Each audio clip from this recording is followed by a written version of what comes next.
in his profession. They do nothing for him now that he's in the ground.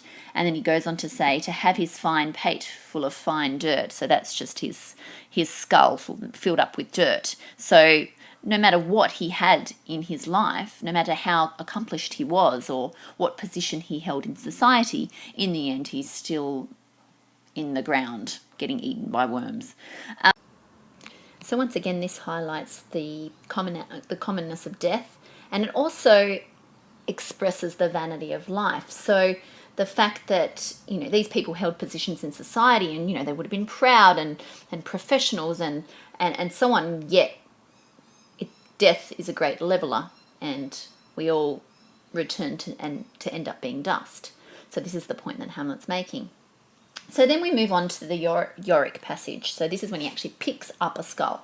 So once again, considering the commonness of death, and with the comparison here, rather than a lawyer, we've got a court jester. So it's only a few lines. It's a short monologue from Hamlet, and the description's really brief.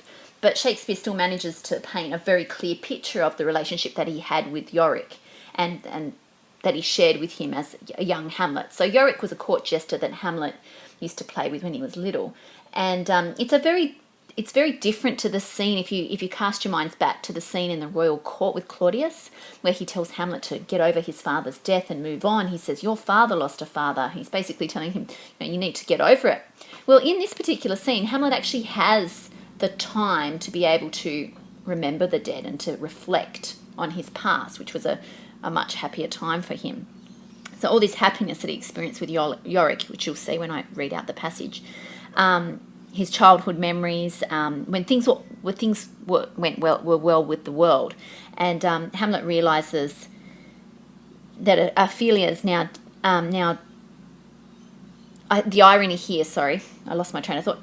The irony here is that he's saying all these wise things about death. He's making this running commentary about the commonality of death, and it's all very accurate. However, I think the irony here is the fact that he's actually saying it over a grave, the grave of Ophelia, and he doesn't realize this.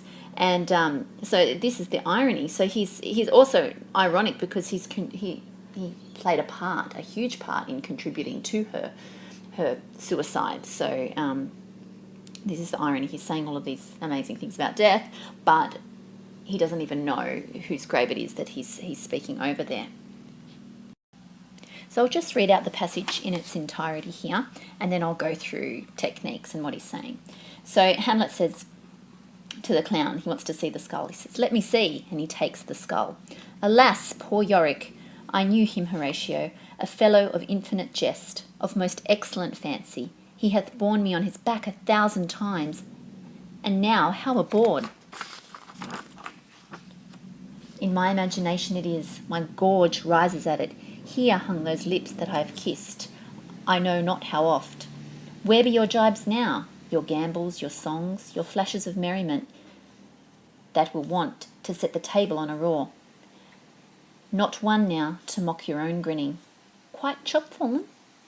Now, get you to my lady's chamber and tell her, let her paint an inch thick, to this favour she must come. Make her laugh at that. Pray thee, Horatio, tell me one thing."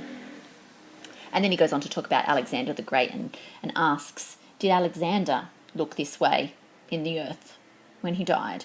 And did he smell this way? And then Hamlet goes on to say, to what base uses we may return, Horatio. So once again, saying that we all go back to dust. So a couple of techniques used here by Shakespeare, which help make the scene extremely powerful, is, of course, the skull. So the skull represents, if we think back of his soliloquy, what is man, and the faculty of reasoning that he speaks about, and the power of judgment and so on. He's holding this skull, which is the place where all of that takes place. So it's extremely symbolic, and it's also really dramatically effective. Someone holding up a skull.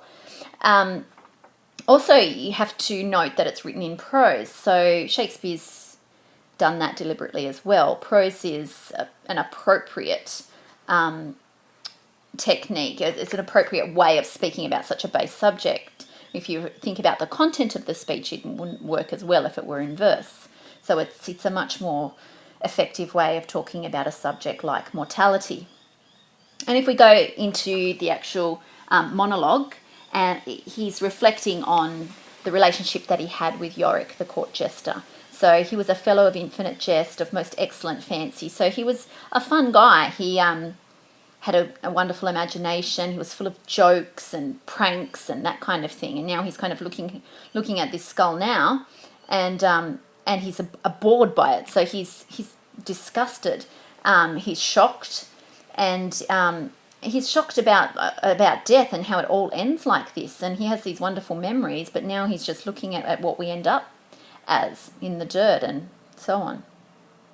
So Hamlet questions the skull. So we've got some a cumulative listing of his memories, and then it goes on to some questions where he says, "Where be your jibes now, your gambols," which is his pranks, your songs, and so we've got those rhetorical questions repeated, and he says, "Quite chopfallen," and that just means dismayed, dejected.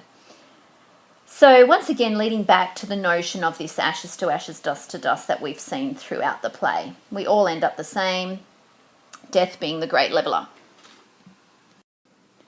So just reiterating the idea about the vanity of life as opposed to the commonality of death, one of the quotes from the monologue, Hamlet says, "Now get you to my lady's chamber and tell her, let her paint an inch thick, to this favour she must come." So no matter what position you held in society, no matter how beautiful you were, in the end we all must come to the same end. And if you see after he speaks about his relationship with Yorick and so on, he goes on to speak about Alexander the Great. So he's moved from talking about a lawyer, talking about a jester, talking about a king, and then he moves on to Alexander the Great. And this is when he questions Horatio, like I said previously, "Dost thou think Alexander looked of this fashion in the earth?" So do you think someone so great with such power and command and so on would look the same as a court jester would look? And the answer to that question is obviously yes. We all come to the same end. And he says, "To what base uses we may return, Horatio," he exclaims it.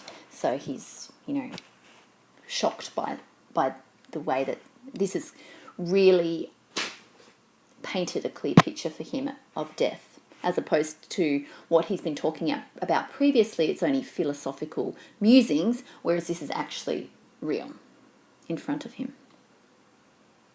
So one of the last things that I wanted to mention about this scene is once he's spoken or reflected on the time that he spent and the type of person the court jester Yorick was, the scene that follows is where he actually finds out that, well, it's Ophelia's funeral, and he meets with Laertes, and he's not aware. And so it's quite a contrast. It's quite a contrast in terms of the mood, as he becomes aware that she's been buried just a few gravestones over. So that's pretty much the passage. So just to reiterate, it's predominantly about the nature of death, and Hamlet ponders both in abstract terms and also in terms of humanity, and also on a personal level. So in this scene, Hamlet thinks about the impermanence of life, and he concludes that life's struggles are futile, given in the end that we'll all end up being eaten by worms, so death being the great leveller. On the following slide, you'll see some questions that I want you to answer as part of your homework, which is due on the 13th of March.